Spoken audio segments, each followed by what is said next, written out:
In this video, I want to show you a really simple arrangement tip for vocals that will make the chorus of your song really pop and sound huge. One of the main things that we aim to do as songwriters and producers and mixers for that matter is evoke an emotion in our listeners. We want our listeners to connect with our music. We want them to feel something, whether that's feelings of happiness or sadness or getting emotional. Maybe we want them to get up and dance and tap the feet or something like that. And of course, a lot of that comes from the writing itself, but the arrangement and the mix play a huge part in that. You can have the best song in the world, but if the arrangement just doesn't work and the mix is trash, then people are just not going to listen to it and give it a chance. They're going to turn off, they're going to skip after 10, 20 seconds. Now, one of the best ways that we can keep our audience and our listeners engaged and listening to our song all the way through is with dynamics. We want contrast from section to section.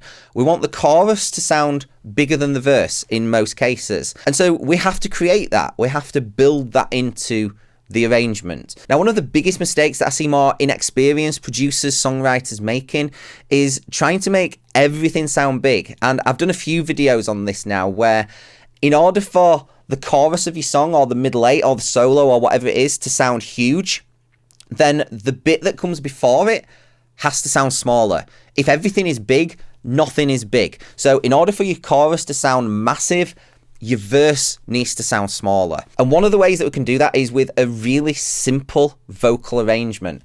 Take a listen to this song. I'm just going to play you a small section of the verse, and I'm going to play you a small section of the chorus. Notice the difference between those sections, particularly when it comes to the vocals. At the start of every day, words you used to say, but I hear your voice on replay. And with this empty glass, I'll erase the memories of the past. I just need you to see. Now the chorus. All I have left is you, and I can't help but think it's true that you're trying to find someone new. 'Cause all I have left is you. So notice how in the verse the vocals sound really kind of tight and intimate and closed in, small if you like, but then when it gets to the chorus, the vocal just seems to expand. It fills space, it sounds taller, it sounds wider. Well, this is really, really easy to achieve. Now the verse is this section here, and if I show you all of the vocal tracks, we literally just have one lead vocal. It's this one here, and it is right up the center. Yeah, we've got some delays, some reverbs, we've got plenty of EQ, compression and all that kind of stuff on it, but because it is just one vocal right up the center, there are a couple of harmonies down here, but you notice that they're only for a very, very short period of time. Now when we get to the chorus, there's a lot more going on. We've still got that lead vocal right up the center, but we've now got these ones coming in. These are doubles of the lead. So the singer sang the lead 3 times. We've got the main one right here, which is up the center. And then we've got another one panned out hard left and another one panned out hard right. What that does is it takes the vocal from taking up sort of this very narrow space in the center of the track to now it's occupying the full width, going from the left to the right. And because these are doubles, we get that very slight sort of timing variation. It just sounds really, really big. So let's take a listen to those vocals. I'm going to solo the vocals just with an acoustic guitar. At the start of every day, I miss the words you used to say, but I hear your voice on replay. So very, very tight, very focused, quite small sounding. And with this empty glass, I'll erase the memories of the past. I just need you to see. Now we go to the chorus. Hear how it sounds with the doubles in, and we've also got harmonies and all sorts of other stuff going on. All I have left is you, and I can't help but think it's true that you're trying to find someone new. Back to the verse. At the start of every day, I miss the words you used to say, but I hear your voice on replay.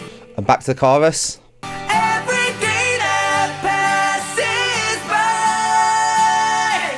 brings a new meaning to my life. So just that really simple arrangement trick, going from one vocal up the center in the verse to 3 vocals, left, center, right in the chorus, just adds that dynamic, it adds that lift, and it just makes the listener kind of pay attention. Now, something else that you can also consider is in certain songs, you might not want that drastic transition to happen straight away. In this particular song, in between the verse and the chorus, we have a pre-chorus that kind of bridges that gap. What I decided to do in that section was to do a double of the lead, but keep it center. So it sounds bigger than just one single vocal up the center, but it sounds smaller than having doubles panned left and right.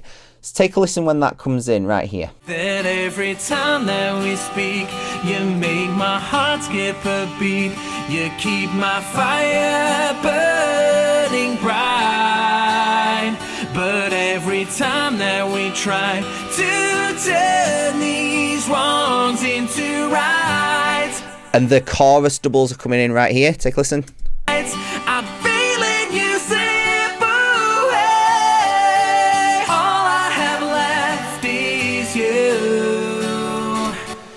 So sometimes if you want to kind of bridge that gap and have a more gradual transition from small to big, that is something that you can do as well, and that worked really, really well in this song, in my opinion. Now, if you're a songwriter or you're in a band, if you're releasing music in any way, shape or form, then probably one of the biggest struggles that you have, I know this because I've spoke to many, many artists that have this exact problem, is getting your music heard and accessing opportunities that are going to help you advance your career and get your music in front of thousands, if not millions of people. Well, probably the most important document that you have for gaining access to these opportunities is your EPK. If your EPK sucks, then whoever you send it to, they're going to open the email, see this really unprofessional looking EPK that doesn't contain any of the information that they need to make a decision. They're just going to delete the email without even listening to your music. This is a surefire way to miss opportunities for getting your music heard.